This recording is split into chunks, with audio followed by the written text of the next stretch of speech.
சாட்சினா வந்து மார்னிங்லேருந்து டாஸ்க் கொடுத்துட்ருக்காங்க. அவங்க தான் கிச்சன் இன்சார்ஜ் போல இருக்கு.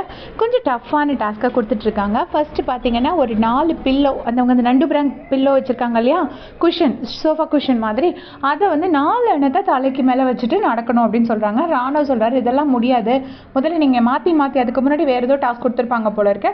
ஸோ அவர் இரிட்டேட் ஆகிட்டு நீங்கள் மாற்றி டாஸ்க் கொடுத்துட்ருக்கீங்க, இப்படிலாம் கொடுத்தா என்னால் பண்ண முடியாது அப்படின்னு சொல்கிறாரு. சரி பண்ணுறேன்னு சொல்லிட்டு பண்ணுறாரு. பண்ணும்போது அது கீழே விழுந்தால் ஃபஸ்ட்லேருந்து வாங்கன்னு சாச்சனா சொல்கிறாங்க. எனக்கு வச்சுட்டு நடக்க முடிஞ்சுது அப்படின்னு சொல்கிறாங்க.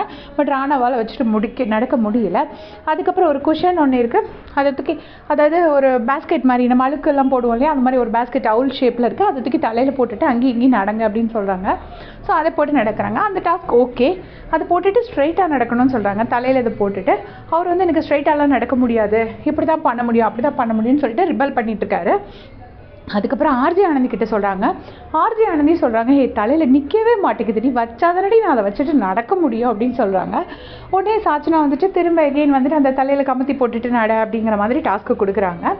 அப்புறம் வந்துட்டு என்ன பண்ணனா, அவங்களே ப்ராக்டிஸ் பண்ணி பார்க்குறாங்க. ஒரு டிஷ்யூ பேப்பர் எடுத்துகிட்டு ஃபேஸ் மேலே போட்டுட்டு மேலே ரூஃபை பார்த்துட்டு ஃபோன் இப்படி ஊத ட்ரை பண்ணுறாங்க, ஊதவே மாட்டேங்குது.